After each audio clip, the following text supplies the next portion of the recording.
अस्सलाम वालेकुम। मुझे जमील फारूकी कहते हैं। आज जो कुछ सियालकोट के अंदर हुआ है वो चश्मे फलक भी देख रहा है और पाकिस्तान की पॉलिटिकल हिस्ट्री लिखने वाले मौरखीन यानी पॉलिटिकल हिस्टोरियन भी देख रहे हैं। लोग मुझसे सवाल पूछ रहे हैं कि ये बताइए कि CIT ग्राउंड सियालकोट में ऐसा क्या मुतनाज़ा था कि हुकूमत इतनी बौखला गई है। तो मेरा जवाब यह है कि मुतनाज़ा CIT ग्राउंड नहीं है, मुतनाज़ा ये ग्राउंड नहीं है, मसला इस ग्राउंड का नहीं है, मसला उस प्लॉट का है जो बाय डिज़ाइन नहीं बल्कि एक्सीडेंटली इमरान खान ने इतने बड़े लेवल पर एलिवेट कर दिया है कि हुकूमत की कांपे टांग गई हैं। सियासी मुखालफीन अंदर से डर गए हैं।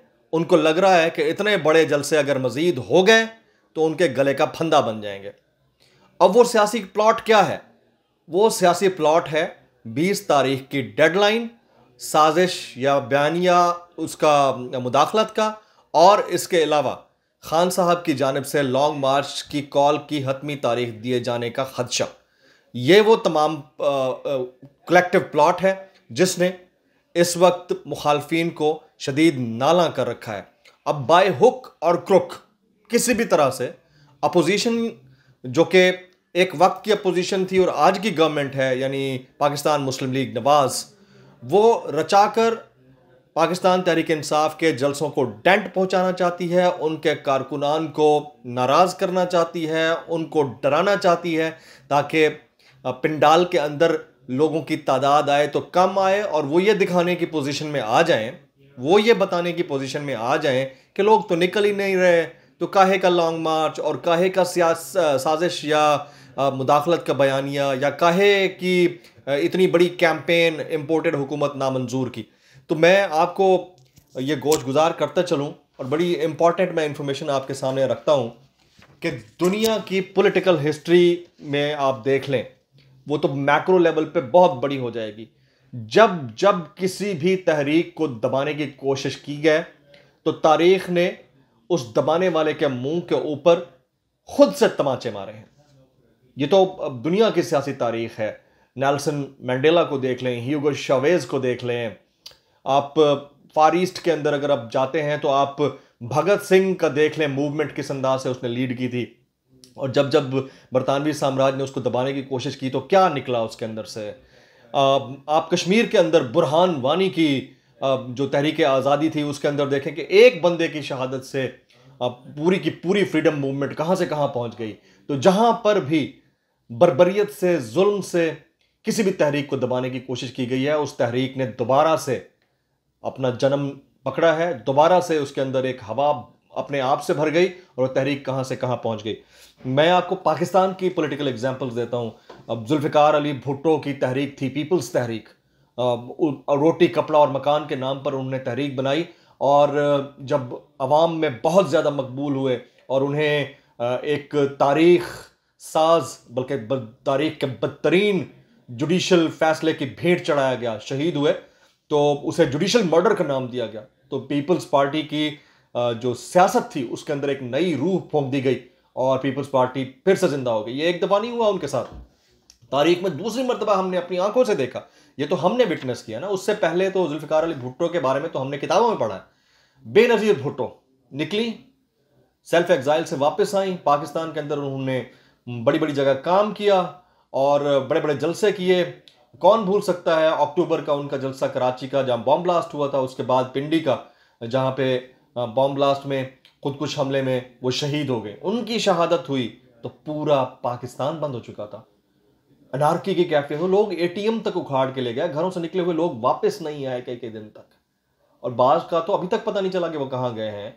तो उनकी शहादत के बाद आप देखिए कि आसिफ अली जरदारी साहब को प्रेसिडेंट बनने से कोई नहीं रोक पाया और फिर यूसुफ रजा गिलानी साहब को वजीर आजम बनने से कोई नहीं रोक पाया। उनको हटाया गया तो राजा परवेज अशरफ आ गए। 5 साल पहली दफ़ा किसी भी गवर्नमेंट ने टेन्योर के अपने कंप्लीट किए। तो ये पाकिस्तान की पॉलिटिकल हिस्ट्री है, उसको छोड़ दें। Let me talk about PAT, Pakistan Awami Tehreek.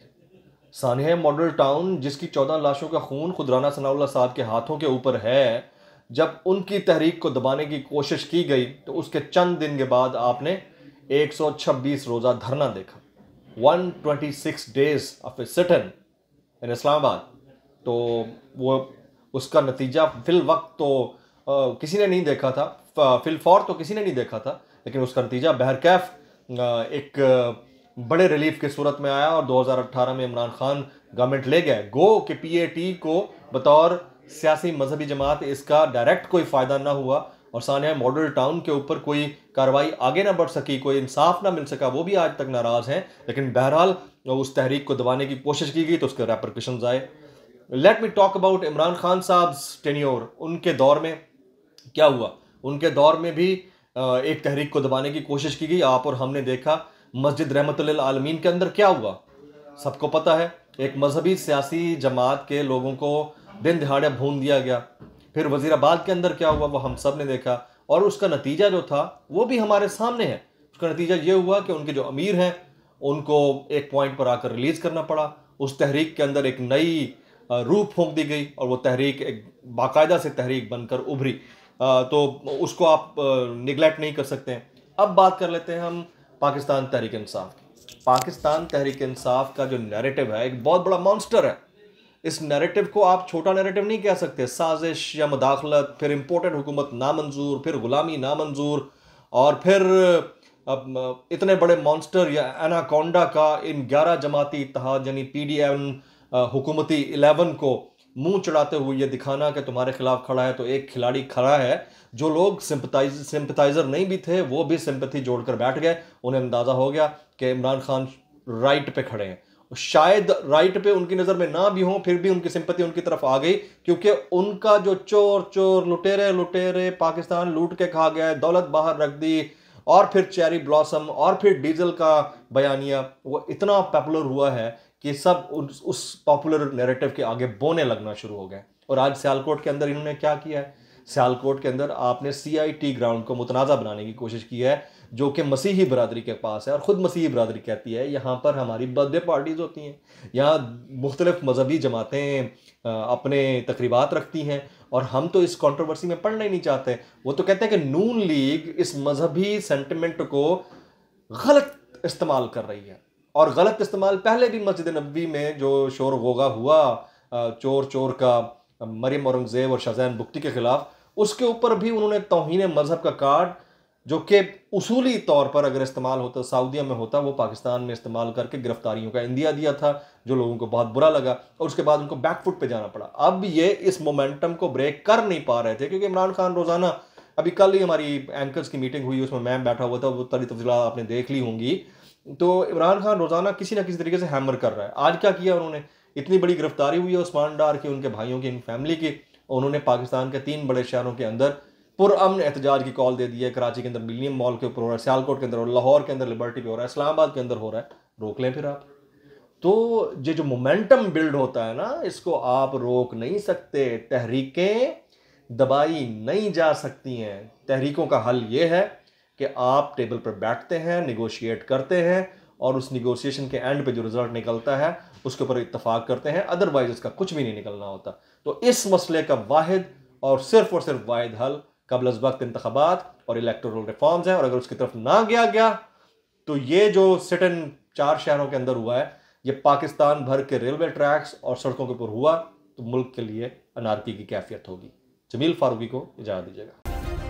Subscribe करें और बेल दबाएं ताकि कोई खबर रह न जाए।